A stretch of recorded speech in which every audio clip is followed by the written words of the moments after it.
Les clés du monde sur nos antennes d'Intélévision Diaspora FM, le thème de ce numéro, bien mal acquis, comprendre une nébuleuse. Un procès retentissant en cours à Paris, un patrimoine de plus de 150 millions d'euros en cause. Le vice-président d'un État accusé, c'est la première fois depuis qu'on en parle que les biens mal acquis s'invitent dans un procès. James William Ogbagidi, vous êtes là pour nous permettre de comprendre un peu cette actualité que recouvre la notion de bien mal acquis. Alors merci Tranquillin. La notion de bien mal acquis n'est pas une notion typiquement de l'actualité africaine. C'est d'abord une notion qui exprime, qui définit les biens qu'une personne, quelles que soient les fonctions auxquelles cette personne est appelée, les biens que cette personne a accumulés en dehors et de façon illégale, en dehors des revenus auxquels cette personne avait droit. Quand on parle de blanchiment, par exemple, d'argent, quand on parle de détournement, d'abus de biens sociaux, comme on l'a entendu tout à l'heure quand Loris Freddy d'abord nous faisait le point de l'actualité internationale, c'est l'acquis de tout ce qui a été accumulé, le patrimoine accumulé dans des faits de corruption, dans des faits de détournement de fonds et tout ça. C'est cela qu'on appelle les biens mal acquis, parce que cela ne peut pas, vous ne pouvez pas avoir un patrimoine d'une telle ampleur si on se contente de vérifier votre salaire, vos revenus, si vous êtes un homme d'affaires, en tout cas ce que vous gagnez, etc. Il n'y a pas de miracle possible. Vous ne pouvez pas avoir atteint ce degré d'enrichissement si par devers des pratiques malsaines, à travers des pratiques malsaines, des pratiques inavouables, vous n'avez à un moment ou à un autre acquis des fonds qui, normalement, ne vous étaient pas destinés. C'est ça, les biens mal acquis. Et quels sont les États, individus ou sociétés, s'il y en a, cités dans ce dossier dit de biens mal acquis? Alors, la notion de biens mal acquis, aujourd'hui, quand on en parle en Afrique, évoque un certain nombre d'États, de chefs d'État qui sont soupçonnés. Et on en parle beaucoup en France, mais également dans certains pays européens, qui sont soupçonnés de s'être enrichis sur le patrimoine de l'État.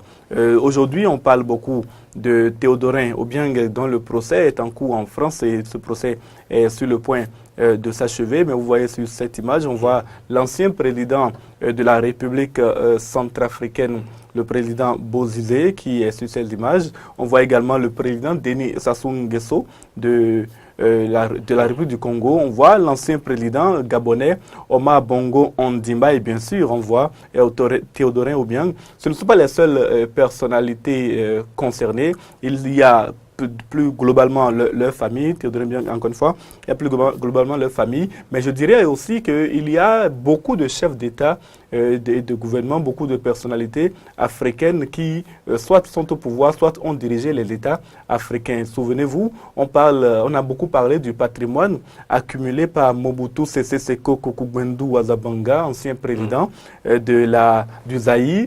Mobutu avait un patrimoine qui était prétendument supérieur au produit intérieur brut du Zaïre, qui est quand même l'un des plus grands pays du continent, et un grand exportateur de matières premières, notamment les minerais. Mais donc, Mobutu était considéré certainement à cette époque-là comme l'homme le plus riche d'Afrique, un patrimoine extraordinaire avec des résidences cossues en France. Et il n'était pas le seul. Omar Bongo Ondimba, je l'ai déjà cité, avait également un patrimoine immense. Et puis, il y a d'autres chefs d'État dont on parle peut-être un peu moins. Il y a également, quand on a parlé des Panama Papers, vous en avez entendu parler, ces documents qui ont circulé sur le patrimoine des différentes personnalités, qui ont circulé sur des câbles diplomatiques, etc., Wikileaks. Beaucoup de documents ont démontré que nos chefs d'État et de gouvernement, les dirigeants africains, mettent énormément d'argent sur des comptes offshore à l'extérieur, sur des comptes au Panama, sur des comptes dans ces pays qu'on appelle des paradis fiscaux. Et tout cela est constitutif de ces biens mal acquis dont on parle aujourd'hui. Donc ces différents chefs d'État sont dans une posture d'enrichissement personnel, dans une posture d'enrichissement de leur famille. Et voilà un peu comment les peuples africains demeure dans cette misère sordide sans pouvoir s'en sortir pendant que les dirigeants africains sont éternellement et perpétuellement en train de s'enrichir. Je vais vous raconter une petite anecdote, c'est celle d'un chef d'État africain. C'est une histoire qui n'a pas été vérifiée, mais c'est une histoire d'un chef d'État africain qui rend visite à un de ses homologues, et son homologue qui lui a fait un prêt d'argent. En tout cas, il va chez son homologue et voit une résidence assez belle et il va à la fenêtre et il voit une belle route et il se dit, mais comment vous faites pour avoir un tel niveau de développement? Je suppose que cet homologue est européen, un tel niveau de développement. Et l'autre lui dit, ben, quand je reçois de l'argent pour construire la route, je me garde 10%, la route elle est construite, mais les 10% c'est ça que j'investis dans le luxe que tu vois autour de moi. Quelques années plus tard, ce chef d'État africain reçoit son homologue européen chez lui. Ils vont à la fenêtre de sa résidence qui est très cossue et lui dit de venir voir. L'Européen vient, mais il dit, mais je ne vois rien du tout.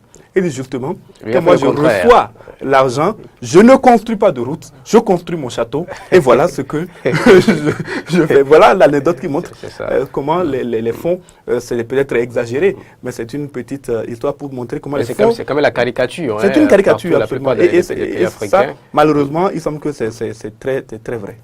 Mais aujourd'hui, le procès de Théodore Obiang Nguema, rappelons qu'il est le vice-président de la Guinée équatoriale, ça va prendre fin à Paris, en France, mais il a une principale remarque à faire.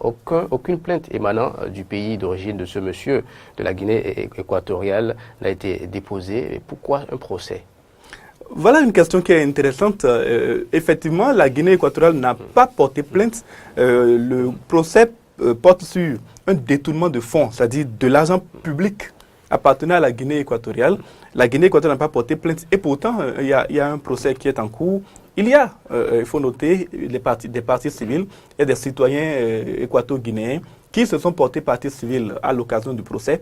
Mais surtout, il faut quand même avoir l'honnêteté quand on regarde un peu le patrimoine de ce vice-président, de ce jeune homme, 48 ans, bon, ce n'est peut-être plus un tout jeune homme, mais quand on regarde un peu le patrimoine et le train de vie de Théodore Obiang, vous qui avez effectué des missions à ses côtés, à son temps, vous avez pu voir.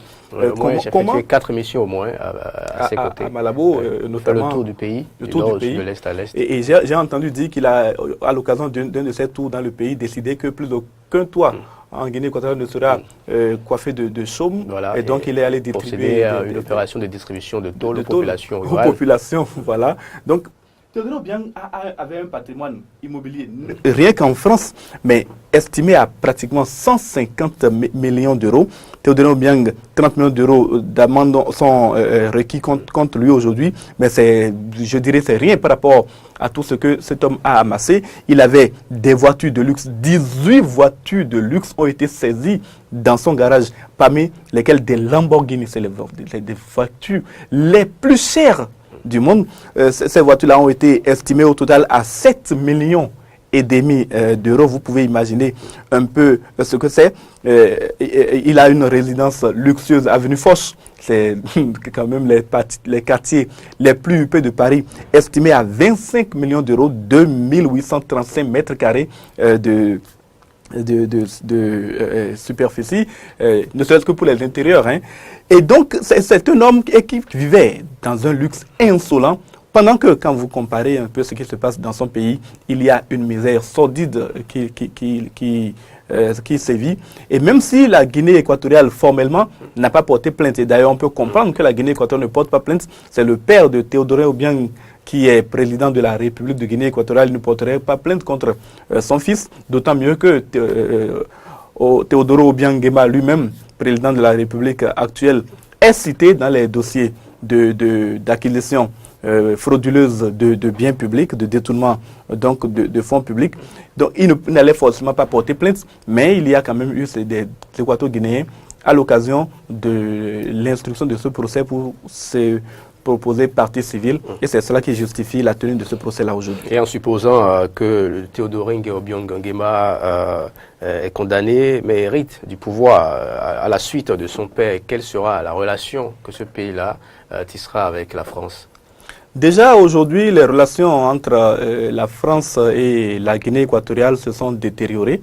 La France dit laisser la liberté à la justice de faire son travail, mais la Guinée équatoriale estime qu'il s'agit tout simplement d'une cabale contre une personnalité qui est vice-président de la République et qui donc en principe devrait bénéficier de l'immunité juridique que lui confère le titre de président, de vice-président de la République. Le gouvernement français refuse de reconnaître cette immunité, la justice française encore mieux, et refuse donc de reconnaître cette immunité. Les poursuites engagées contre Théodorin Obiang Nguema devraient peut-être aboutir à une condamnation, et on parle de 30 millions d'euros d'amende, on parle de la saisine, de la confiscation définitive des biens qui ont été saisis à l'occasion des fouilles qui se sont déroulées dans les résidences de Théodorin. On parle même de saisir sa maison. Et le procureur, tenez-vous, hier, pendant le procès, disait que les biens en question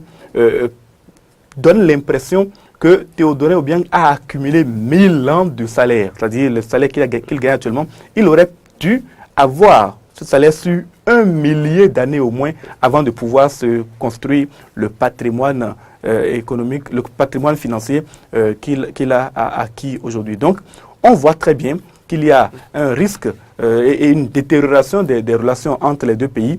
Théodorin Obiang est vice-président de la République. Le système politique en Guinée équatoriale ne laisse pas grand espoir à une opposition, à moins qu'il y ait une révolution, ne laisse pas grand espoir à une opposition pour prendre le pouvoir. Mais à partir de ce moment, si jamais Théodorin Obiang devient le prochain président de la République de Guinée équatoriale, je suis sûr que les relations vont encore mieux se détériorer avec la France, à moins, et ça n'est pas exclu, que les cours du pétrole reprennent de l'embonpoint, et que la Guinée équatoriale redevienne un pays utile et que accède au pouvoir en France un président réaliste, je parle de la réelle politique. Et en ce moment, comme d'habitude, et c'est malheureux de devoir le dire, ce président français va devoir tenir compte de la situation politique et économique internationale et commencer certainement à fermer les yeux sur le procès, sur la condamnation de Théodorin Obiang Nguema, parce que dans les faits, quand il sera président de la République, il sera difficile d'aller contre lui et de le mettre véritablement au banc de la société internationale. Il y aura toujours d'autres États comme la Chine qui ne se préoccupe pas de savoir si le président au pouvoir est un dictateur, qui ne se préoccupe pas de savoir s'il a détourné l'argent public. Il y aura d'autres pays comme la Russie, il y aura d'autres pays comme certaines puissances du monde arabe pour avoir de très bonnes relations avec Théodorin Obiang, même si avec la France les choses ne se passent pas comme ce dernier l'aurait souhaité. Peut-on dire sur un autre plan que la France est jalouse du développement du pays, parce que la Guinée équatoriale, en moins de 20 ans, s'est bien développée, c'est l'un des pays les plus développés de l'Afrique centrale. Mais aujourd'hui, la justice guinéenne ne s'immisce pas dans les affaires de francs françaises. Comment se fait-il que en France, des ONG s'associent pour traduire en justice une personnalité qui plus est le vice-président de la Guinée équatoriale? Non, vous savez, moi je n'aurais pas dit jusqu'à estimer qu'il s'agit de jalousie. Il y a forcément, bien sûr, cette évolution de la Guinée équatoriale, cette évolution le pétrole de la Guinée équatoriale, le deal, c'est entre la Guinée équatoriale et les États-Unis d'Amérique. Peut-être que la France aimerait aussi s'y mixer dans la gestion. Il y a forcément quelque part, les relations internationales, il y a forcément quelque part une raison qui justifie le fait que la Guinée équatoriale soit la première nation africaine qui est concernée par l'affaire des procès de biens mal acquis. On a cité Denis Sassou Nguesso, qui est là depuis bien longtemps, qui n'a jamais été inquiété, en tout cas pas très clairement. On a cité le Gabon, qui n'a pas été inquiété non plus, même si avec la détérioration des relations entre Ali Bongo et le gouvernement français, cela commence à apparaître comme une possibilité. Et donc les soupçons que vous avez peuvent être justifiés à certains égards. Merci à vous, James William Baguidi. C'était donc les clés du monde sur Eden Télévision et Diaspora FM.